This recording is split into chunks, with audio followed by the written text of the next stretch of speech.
பிரேமா யூஎஸ்ஏல mandate entry exit rule கொண்டு வந்திருக்காங்களா, அதை பற்றி இன்றைக்கி டிஸ்கஸ் பண்ணலாம். ஆமாம், இதை பற்றி நம்ம ஏற்கனவே வந்து ஃபெடரல் ரெஜிஸ்டரில் வரும்போதே நம்ம ஒரு வீடியோ போட்டிருந்தோம். அதாவது USA travel mandate entry exit rule கொண்டு வர போகிறாங்கன்னு 10/27 நினைக்கிறேன் ஃபெடரல் ரெஜிஸ்டரில் வந்து அது பப்ளிஷ் ஆச்சு. அப்புறம் 60 நாளுக்கு அப்புறம் இன்றைக்கி வந்து 12/26 அது எஃபெக்டிவாக இருக்குது.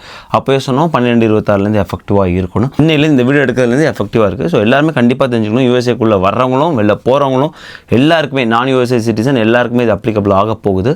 ஸோ ரொம்ப ஒரி பண்ணுறதுக்குலாம் இல்லை. எந்த ஒரு விஷயத்தையும் நான் என்ன சொல்கிறேன்னா, நம்ம அதுக்கு ப்ரிப்பராக இருக்கும்போது எந்த ஒரியுமே பண்ண தேவை கிடையாது. இல்லை எக்ஸ்ட்ரா சில விஷயங்கள் பண்ணியிருக்காங்க, நம்ம அதுக்கான டாக்குமெண்ட்ஸ் நம்ம எப்படி ப்ரிப்பேர் பண்ணிக்கணும், இல்லை என்ன விஷயம் பண்ணியிருக்காங்கன்னு தெரிஞ்சுக்கணும். இதுதான் அதுதான் இன்றைக்கி வீடியோவில் பார்க்க போகிறோம். வாங்க வீடியோக்குள்ளே போகலாம். எப்பயுமே நான் என்னோட இன்வெஸ்ட்மெண்ட் போர்ட்ஃபோலியோவை எப்படி பிளான் பண்ணுவேன்னா, எல்லாத்தையும் தூக்கி ஸ்டாக்ஸில் போடாமல் லோ ஆர் மீடியம் ரிஸ்க் அசட்ஸுமே கொஞ்சம் வச்சுப்பேன். அப்படி பார்க்கும்போது ஏகான்ஸ் வந்து எனக்கு மிகப்பெரிய ஒரு ஹெல்ப்ஃபுல்லான ஒரு பிளாட்ஃபார்மாக நான் பார்க்குறேன்.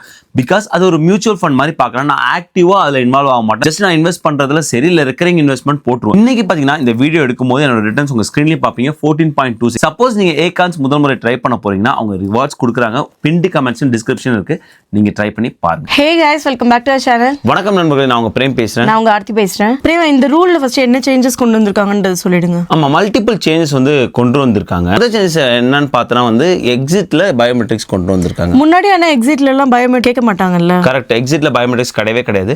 மைட் பி சில இடத்துல வந்து பைலட் ப்ரோக்ராம் இது வந்து ஃபுல்லாக அப்ளிகபிள் ஆகிறதுக்கு முன்னாடி சில இடத்துல பைலட் ப்ரோக்ராம் ரன் பண்ணாங்க.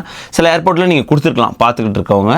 ஆனால் எக்ஸிட்டில் பயோமெட்ரிக்ஸ் வாங்க மாட்டாங்க. எக்ஸிட்டில் அப்படியே பாஸ்போர்ட்டை பார்ப்பாங்க, போர்டிங் பாஸை பார்ப்பாங்க, அப்படியே அனுப்பி விட்டுட்டே இருப்பாங்க. கிளம்பி போனால் சரி அப்படிங்கிற மாதிரி தான் இருக்கும். இதன் பிறகு வந்து எக்ஸிட்டில் பயோமெட்ரிக்ஸ் மேண்டேட்டாக வாங்க போகிறாங்க ஃபார் ஆல் நான் யூஎஸ்ஏ சிட்டிசன். இன்னொரு சேஞ்ச் என்ன கொண்டு வந்திருக்காங்கன்னா வந்து ஃபேஷியல் ரெகக்னேஷன் பயோமெட்ரிக்ஸ். அது ஒரு பெரிய சேஞ்ச் நினைக்கிறேன். ஸோ இது வரைக்கும் வந்து ஃபிங்கர் பிரிண்ட்ஸில் தான் பயோமெட்ரிக்ஸ் வாங்கிட்டு இருந்தாங்க. ஃபேஷியல் ரெகக்னேஷன் பயோமெட்ரிக்ஸ் வாங்க போகிறாங்க. முன்னாடி நிறைய எக்ஸம்ஷன் கொடுத்துட்டு இருந்தாங்க. மிக முக்கியமான எக்ஸம்ஷன் என்னென்ன கொடுத்துருந்தாங்கன்னா 14 வயசு கீழே உள்ள பசங்களுக்கு, 72 வயசு மேலே உள்ள முதியவர்களுக்கு, சில கனடியன் சிட்டிசனுக்கு, சில கவர்மெண்ட் அண்டு டிப்ளமெண்ட் அஃபிஷியல்ஸ்க்குலாம் வந்து கொடுத்துருந்தாங்க. இந்த மாதிரி அந்த எந்த எக்ஸம்ஷன் கிடையாது, எல்லாருமே பயோமெட்ரிக்ஸ் வைக்கணும் அப்படிங்கிற மாதிரியான சேஞ்சஸ். ஸோ இது எல்லாமே வந்து மிக முக்கியமான ஒரு சேஞ்சஸாக வந்திருக்கு. பிரேமா, எக்ஸிட்டில் இப்போ பயோமெட்ரிக் வைக்கிறது வந்து டைம் ஆகும்ல? ஆமாம், எக்ஸிட்டில் பயோமெட்ரிக்னா ஃபேஷியல் ரெகக்னேஷனுக்கான அந்த பயோமெட்ரிக்ஸ். அதாவது வந்து உன்னோட ஃபேஸை வந்து அவங்க கேமராவில் கேப்சர் பண்ணுவாங்க, ஃபோட்டோ எடுத்து வச்சுப்பாங்க. ஸோ அதை வந்து ஸ்டோர் பண்ணி வச்சுருப்பாங்க. இது ரொம்ப முக்கியமான ஒரு விஷயமாக அவங்க வந்து கருதுறாங்க. பிகாஸ் ரொம்ப ரொம்ப முக்கியம், ஓவர் ஸ்டேவை இது தடுக்கும் அப்படின்னு வந்து நம்புகிறாங்க. கரெக்டில், ஏன்னா இது வரைக்கும் என்ட்ரி ஆகும்போது தான் ஒரு டேட்டா இருந்தது, எக்ஸிட் ஆகும்போது வந்து அனுப்பிக்கிட்டே தான் இருந்தாங்க. இனிமேல் எக்ஸிட்டும் வந்து ப்ராப்பராக வந்து டாக்குமெண்ட் பண்ண போகிறாங்க வித் ஃபோட்டோவோட. ஸோ மேண்டேட்டாக எல்லாரோட ஃபோட்டோவும் வந்து அங்கே கேப்சர் பண்ண போகிறாங்க. நீ சொன்னது கரெக்ட் தான். எப்படி இருந்தாலும் வந்து டைம் கொஞ்சம் டிலே, இதுக்கு இப்போ இருக்கிறதோட இன்னும் கொஞ்சம் டைம் ஆகும் அப்படிங்கிறது உண்மை தான். ஸோ அதுக்கு தகுந்த மாரி நீங்கள் வந்து பிளான் பண்ணிங்க. இதுக்கப்புறம் நீங்கள் ட்ராவல் வச்சுருங்க, இந்தியா ட்ராவல் இல்லை வேறு எங்கேயாவது நீங்கள் எங்கே போனாலும் சரி தான், நீங்கள் அங்கே பார்டர் கிராஸ் பண்ணும்போது ஃபோட்டோ உங்கள் எல்லாரையுமே எடுத்து நான் யூஎஸ்ஏ சிட்டிசனாக இருக்கும்போது எல்லாரையும் எடுத்துகிட்டு தான் விடுவாங்க. அது கொஞ்சம் டைம் ஆகும். இப்போ ஃபேஷியல் பயோமெட்ரிக் சொன்னீங்களா, அப்படின்னா என்னன்றது சொல்லிடுங்க. இப்போ நான் சொன்னேன் இல்லையா, எக்ஸிட்டில் வந்து இனிமேல் ஃபோட்டோ எடுத்து அதை கேப்சர் பண்ணி வச்சுக்க போகிறாங்க, ஸ்டோர் பண்ணி வச்சுக்க போகிறாங்க. இதே மாதிரி அந்த நபரோட ஃபோட்டோ வந்து பல சந்தர்ப்பங்களில் அவங்களுக்கு போயிருக்கும். அதாவது வந்து வீசா இன்டர்வியூ போயிருந்தால் அங்கே பயோமெட்ரிக்ஸ் கொடுப்பாங்க, அப்போ அங்கே ஃபோட்டோ கேப்சர் பண்ணியிருப்பாங்க.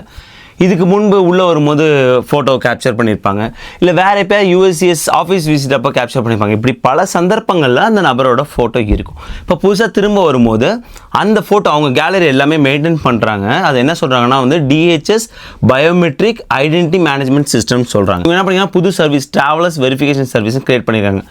அந்த சர்வீஸ் மூலிமா வரக்கூடிய நபரோட ஃபோட்டோவை அந்த ஃபேஸை வந்து ரெகக்னைஸ் பண்ண போகிறாங்க. அவங்கள்ட்ட பெரிய ஒரு கேலரி செட் இருக்குது. ஸோ அந்த கேலரிக்கு எகென்ஸ்டாக ரெகக்னைஸ் பண்ணிட்டு ஏற்கனவே இவரோட டேட்டா இருக்கா அப்படின்னு பார்க்க போகிறாங்க. ஒருவேளை ரெகக்னைஸ் ஆகலன்னா? ஆமாம், பல சந்தர்ப்பங்களில் ரெகக்னைஸ் ஆகாமல் போகலாம் இல்லையா. ஸோ என்னன்னா வந்து ஒரு வேளை வந்து சிஸ்டம் எரராக இருந்தால் ரெகக்னைஸ் ஆகாமல் போகலாம். இல்லைனா குழந்தைங்களுக்கும் எடுக்க போகிறாங்க. இப்போ குழந்தைங்க வளர வளர ஆபியஸாக வந்து ரெகக்னைஸ் ஆகாது. ஸோ அந்த ஒரு யூஸ் கேஸ் அவங்களுக்கு தெரியும். ஸோ அதெல்லாம் ஒன்றும் பிரச்சனை இல்லை. ஒரு வேளை யாரோ ஒரு நபர் வராரு, அவருக்கு ரெகக்னைஸ் ஆகலைன்னா ஒரி பண்ண வேண்டிய தேவையே இல்லை. அதில் வந்து நோ வெரிஃபைடு வந்துச்சுன்னா அடுத்த செகண்டரி வெரிஃபிகேஷன் ஏற்கனவே வந்து பண்ணிட்டு இருக்காங்க இல்லையா, ட்ரெடிஷ்னல் வே அந்த பயோமெட்ரிக் ஃபிங்கர் பிரிண்ட்ஸ் எடுத்தது. ஸோ அதன் மூலியமாக போவாங்க. அதாவது வந்து ஃபிங்கர் பிரிண்ட்ஸ் பயோமெட்ரிக் போவாங்க. அதுவுமே வந்து ஒர்க் ஆகலைன்னா இன்றைக்கி மாதிரி தான். ஸோ ஃபிங்கர் பிரிண்ட் பயோமெட்ரிக் போன பிறகு அதுலேயும் அவங்களுக்கு கொஸ்டின்ஸ் இருந்துச்சுன்னா தனியாக வந்து செகண்ட் இன்ஸ்பெக்ஷனுக்காக அந்த ஃபேமிலியை கூப்பிட்டு போய் அவங்க மேனுவல் வெரிஃபிகேஷன் பண்ணுவாங்களே. ஸோ இந்த ப்ராசஸ் தான். இந்த ப்ராசஸ் எக்ஸ்ட்ரா ஆட் ஆகிருக்கிறது அந்த ஃபேஷியல் ரெகக்னிஷன் பயோமெட்ரிக்ஸ். புதுசாக யூஎஸ்ஏல மட்டும் தான் கொண்டு வந்திருக்காங்களா இல்லை எல்லா கண்ட்ரீஸ்லையும் இந்த மாதிரி இருக்கா? இல்லை, இது பழைய விஷயம் தான். புதுசாக யூஎஸ்ஏல கொண்டு வந்திருக்காங்க, அவ்வளோதான். நிறைய கண்ட்ரிஸ் வந்து இது ஏற்கனவே வந்து அமல்படுத்திட்டாங்க. இப்போ ரீசெண்டாக சொல்லணும்னா வந்து ஐரோப்பா யூனியன் வந்து அமல்படுத்தினாங்க. ஐ திங்க் அக்டோபர் 2025 அப்புறம் அமல்படுத்தினாங்க. அவங்களோட சங்கன் ஏரியாவில் வந்து என்ட்ரி ஆர் எக்ஸிட் கொடுக்கும்போது ஃபேஷியல் ரெகக்னிஷன் மூலியமாக பண்ணிட்டு இருக்காங்க. யூஏஇயில் பண்ணிட்டு இருக்காங்க ஃபேஷியல் ரெகக்னிஷன். ஈவன் வந்து நீ ஏஷியாவில் பல நாடுகள் எடுத்துக்கலாம். சிங்கப்பூர், ஜப்பான், சவுத் கொரியா, இந்தியாவில் சில ஏர்போர்ட்டில் வந்து இந்த ஒரு இதை பைலட் ப்ரோக்ராமாக ரன் பண்ணியிருக்காங்க. ஐ திங்க் வந்து டெல்லி, பெங்களூர் நினைக்கிறேன், இன்னும் மும்பை, அந்த ஏர்போர்ட்லாம் இப்போ வந்து பைலட் ப்ரோக்ராமாக ரன் பண்ணிருக்காங்க. ஸோ அப்படி பார்க்கும்போது யூஎஸ்ஏ வந்து கடைசியாக தான் வந்து சேர்ந்துருக்காங்கன்னு நம்ம சொல்லணும். அதனால் எப்பயுமே யூஎஸ்ஏல வந்து அது இம்ப்ளிமெண்ட் பண்ணுறதுக்கு முன்னாடி நிறைய வந்து இந்த மாதிரி பைலட் ப்ரோக்ராம், நிறைய அந்த ரூல் சேஞ்சஸ் நிறைய வந்து பண்ணிட்டு தான் இம்ப்ளிமெண்ட் பண்ண வேண்டியது இருக்கும் இல்லையா. ஸோ அதனால தான் அந்த டிலேவாக இருந்தது. ஆனால் இப்போ டிசம்பர் 26 மேண்டேட் ஆக்கிட்டாங்க எல்லா ஏர்போர்ட்லேயும். பிரேம், அது ஏர்போர்ட்டில் மட்டும்தானே இல்லை லேண்ட் வழியாக கிராஸ் பண்ணுவாங்களே அவங்களுக்கும் உண்டா? இது எல்லா இடத்துலையும் உண்டு. அதாவது பார்டர் வந்து லேண்டு, சி அண்டு ஏர் 3 மொழியாக வந்து கிராஸ் பண்ணி வரலாம் இல்லையா. அப்படி வரும்போது எல்லா இடத்துலையுமே இந்த ஒரு மேண்டேட்டாக அந்த பயோமெட்ரிக்ஸ் வச்சுருக்காங்க. அது மிக முக்கியமாக நம்ம மக்கள் எடுத்துக்கும் போது நிறைய லேண்ட் வழியாக வந்து கிராஸ் பண்ணுவாங்க. எப்போனா வந்து இந்த சில நேரங்கள் வந்து அவங்களோட I-94 எக்ஸ்டெண்ட் பண்ணும் அப்படிங்கிறதுக்காக லேண்டை கிராஸ் பண்ணிட்டு வருவாங்க. இங்கே கனடா வந்து மெக்சிகோ வந்து கிராஸ் பண்ணிட்டு வருவாங்க. அப்படி போகும்போதும் இந்த மாதிரி ஒரு பயோமெட்ரிக் ரூல்ஸ் இருக்குது. இதனால் ஒன்றுமே தடை பண்ண போகிறதில்ல. நீங்கள் வெளில போகும்போது உங்களோட ஃபேஸை வந்து கேப்சர் பண்ணி வச்சுக்க போகிறாங்க. நீங்கள் திரும்ப உள்ளே வரும்போது ரெகக்னைஸ் பண்ணி உங்களை அனுப்ப போகிறாங்க. அவ்வளவுதான். ஸோ பயப்பட வேண்டிய அவசியம் இல்லை. பட் எல்லா பார்டர்லையுமே இது மேண்டேட் ஆக்கிட்டாங்க. பிரேமா, நீங்கள் முன்னாடி சொல்லிட்டீங்களா கிரீன் கார்டு ஹோல்டர்ஸ்க்கும் இது உண்டு இல்லை? ஆமாம், நான் முன்னாடி சொல்லிட்டேன். நான் யூஎஸ்ஏ சிட்டிசன் அப்படி இருக்கும்போது இப்போ வீசா ஹோல்டர்ஸ் போயிட்டு வராங்கன்னா அவங்களுக்கு கண்டிப்பாக உண்டு.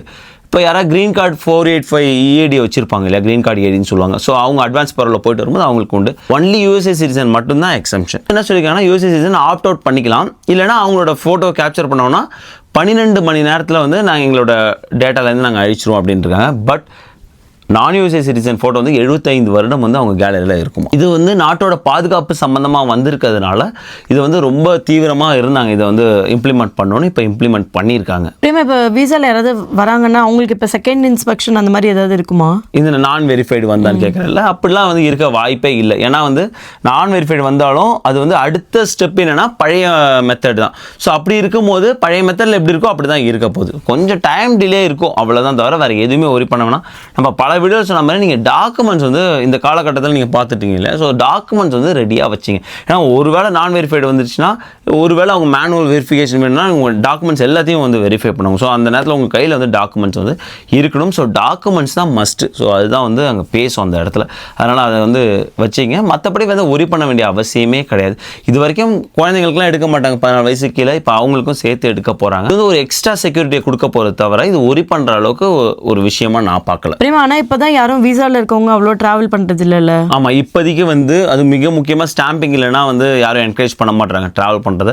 ஏன்னா நம்ம பல வீடியோவில் அதை பார்த்துருக்கோம், அட்டார்னிஸ் வச்சுமே வந்து வீடியோ போட்டிருக்கோம். அதுதான் அதாவது வந்து வீசா ஹோல்டர்ஸ் இல்லாமல் நிறைய பேர் வந்து EAD வச்சு ட்ராவல் பண்ணுறாங்க, க்ரீன் கார்டு வச்சு ட்ராவல் பண்ணுறாங்க இல்லையா. ஸோ அவங்க ட்ராவல் பண்ணும்போது இது மேக் ஷூர் பண்ணிக்கணும். ஏன்னா எக்ஸிட் போகும்போது வந்து கண்டிப்பாக ஃபோட்டோ எடுப்பாங்க, அந்த ஒரு டிலே இருக்க போகுது. ஸோ அப்படின்னு நம்ம மைண்டை ப்ரிப்பேர் பண்ணிட்டு போகணும். ஸோ அவ்வளோதான், தவிர இது ஒரு பெரிய விஷயமே கிடையாது. ஐ ஹோப் உங்களுக்கு இந்த வீடியோ யூஸ்ஃபுல்லாக இருந்திருக்குன்னு நினைக்கிறேன். மறக்காம நம்மளோட சேனல் லைக் பண்ணுங்கள், ஷேர் பண்ணுங்கள், சப்ஸ்கிரைப் பண்ணுங்கள். மறக்காம அந்த பெல் ஐக்கானும் தட்டி விட்டு போங்க. தேங்க்ஸ் ஃபார் வாட்சிங் திஸ் வீடியோ ஃப்ரெண்ட்ஸ். நன்றி.